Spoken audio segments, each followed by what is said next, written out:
আসসালামু আলাইকুম। মোহাম্মদ কাসিম বলেন, আমি যখন নিজেকে নিজে শিরকের রূপ থেকে বাঁচানো শুরু করলাম, তো আল্লাহ আমাকে এমন সাহায্য করলেন যে পুরো দুনিয়াতে এই যে স্বপ্ন আছে এটা ছড়িয়ে পড়ে।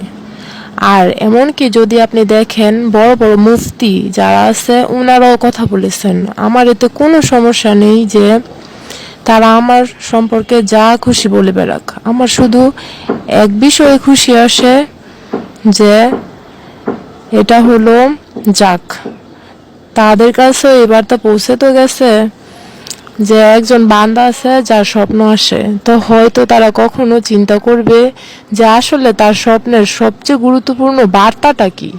তো তারা অবশ্যই এই বিষয়টা দেখবে যে সবচেয়ে গুরুত্বপূর্ণ বার্তা যেটা আছে তা হলো শিরক আর এর রূপ থেকে যতক্ষণ পর্যন্ত আমরা বাঁচবো না, তো আল্লাহর সাহায্য যেটা আছে তা আসবে না।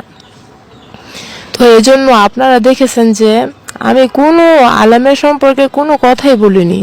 এটা এই জন্য যে আমি বলি আল্লাহ আমাকে যেই কাজে নিযুক্ত করেছেন, যে শিরক আর এর প্রকারভেদ সম্পর্কে লোকেদের এই উম্মতদেরকে বলতে হবে, তো সেই কাজ আল্লাহর সাহায্যে হচ্ছে। বিস্তারিত জানতে ওয়েবসাইট ভিজিট করুন mohammedkasim.bangla.com।